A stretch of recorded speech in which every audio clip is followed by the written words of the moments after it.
اعوذ باللہ من الشیطان الرجیم، بسم اللہ الرحمن الرحیم۔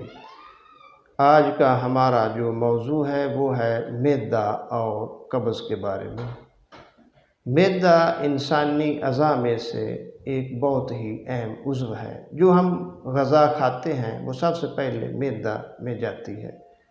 اگر وہ صحیح طریقے سے ہضم ہو تو جزو بدن بن جاتی ہے، اگر صحیح طریقہ سے ہضم نہ ہو تو مختلف قسم کی امراض پیدا ہوتی ہیں۔ تو اسی حوالے سے سورۃ اعراف کے اندر اللہ تعالیٰ نے ارشاد فرمایا، وَكُلُوا وَاشْرَبُوا وَلَا تُسْرِفُوا إِنَّهُ لَا يُحِبُّ الْمُسْرِفِينَ۔ کھاؤ پیو اور حد سے زیادہ تجاوز نہ کرو، بے شک اللہ تعالیٰ حد سے زیادہ تجاوز کرنے والوں کو پسند نہیں فرماتا۔ تو اسی حوالے سے حدیث پاک کے اندر نبی کریم صلی اللہ علیہ وسلم نے ارشاد فرمایا، خیر الامور اوسطها وشرها واطرافها۔ بہترین امور وہ ہے جس میں میانہ روی ہو، اور بدترین امر وہ ہے جس میں غلو اور حد سے زیادہ تجاوز ہو۔ تو میانہ روی کو اللہ تعالیٰ نے پسند فرمایا ہے، اور اسی طرح نبی کریم صلی اللہ علیہ وسلم نے بھی میانہ روی کو پسند فرمایا کہ کھانے پینے میں میانہ روی ہو۔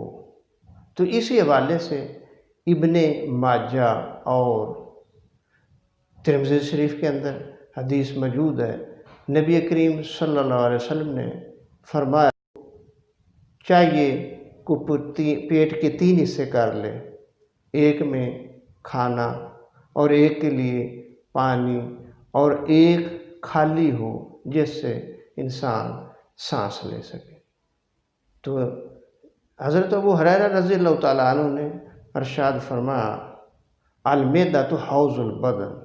معدہ تمام بدن کا حوض ہے، اور تمام عروق معدہ کی طرف وارد ہوتے ہیں۔ جب معدہ درست ہوگا تو وہ شریانیں بھی درست لوٹیں گی، اگر معدہ خراب ہوگا تو وہ عروق یعنی شریانیں بھی بیماریاں لے کر واپس لوٹیں گی۔ تو اسی طرح حضرت عائشہ رضی اللہ تعالیٰ عنہ نے ارشاد فرمایا کہ نبی کریم صلی اللہ علیہ وسلم نے فرمایا، المعدۃ بیت الادواء۔ معدہ تمام بیماریوں کا گھر ہے۔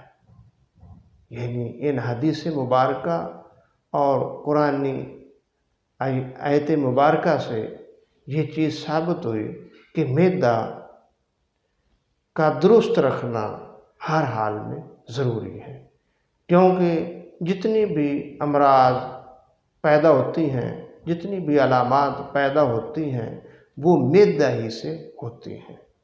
اگر ہم میانہ روی اختیار کریں گے، وقت پر کھائیں گے، کم مقدار میں کھائیں گے، بھوک رکھ کر کھائیں گے، کم از کم 5 گھنٹوں کے بعد دوسرا کھانا استعمال کریں گے تو انشاءاللہ ہمارا معدہ ہر حال میں ٹھیک رہ سکتا ہے۔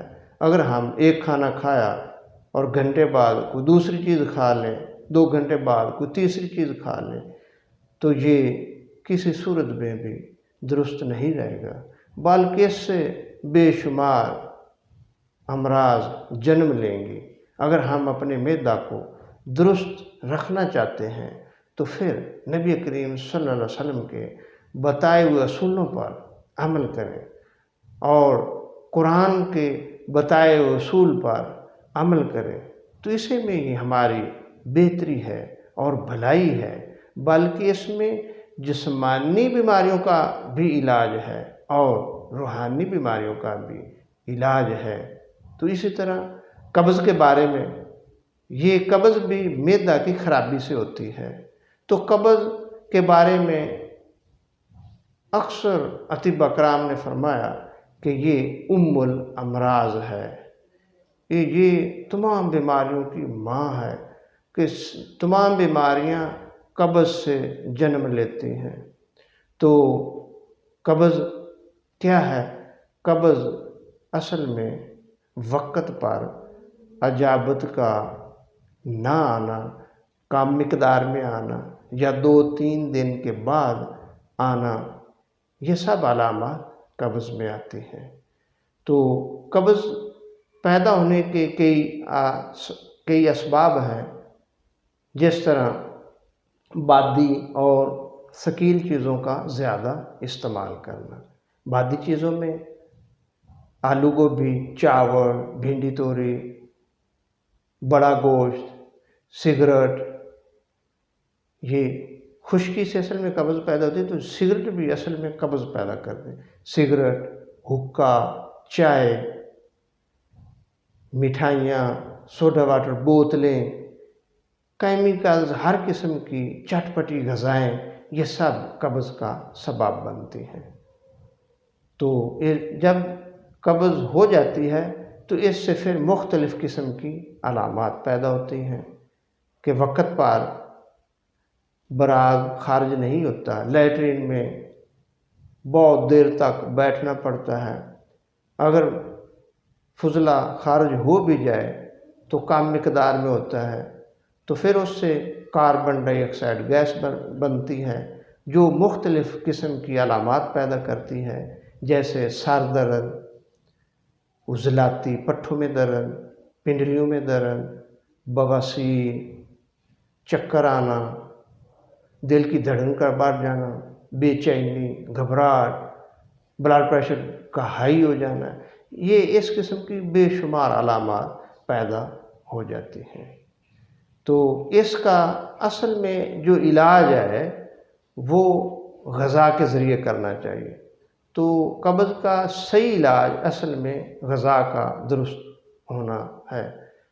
تو غذا میں ہمیں جو چیزیں استعمال کرنی چاہیے وہ یہ ہیں: کدو، ٹینڈے، توری، شلجم، چنے کا شوربہ، دیسی مرغی کا گوشت، بکرے کا گوشت اور دیسی گھی میں پکا کر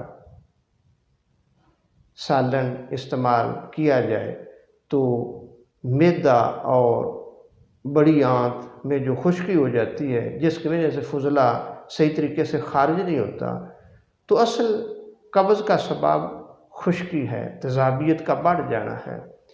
تو خشکی طری سے ہی ختم ہو گئی۔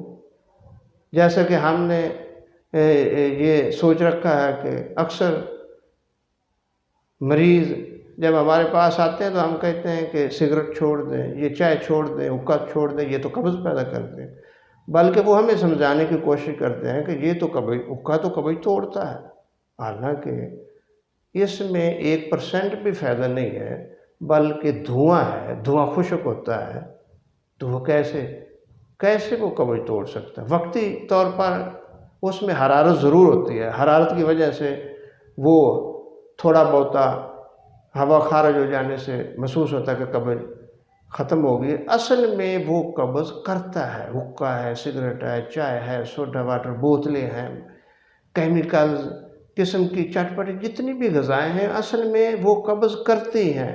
اگر وقتی طور پر کوئی فائدہ ہو بھی جائے تو وہ وقتی ہے، اصل میں تو خشکی اور وہ چیز بڑھا دیتی ہے۔ تو اس لیے ان چیزوں سے پرہیز کرنا چاہیے اور جو چیزیں گرم تار ہوں ان کا زیادہ استعمال کرنا چاہیے۔ تو یہ تو اصل میں غذائی علاج، اس سے اگر قبض کو ختم کریں گے تو یہ اصل میں حقیقی علاج ہوگا، فطری علاج ہوگا اور مکمل علاج ہوگا۔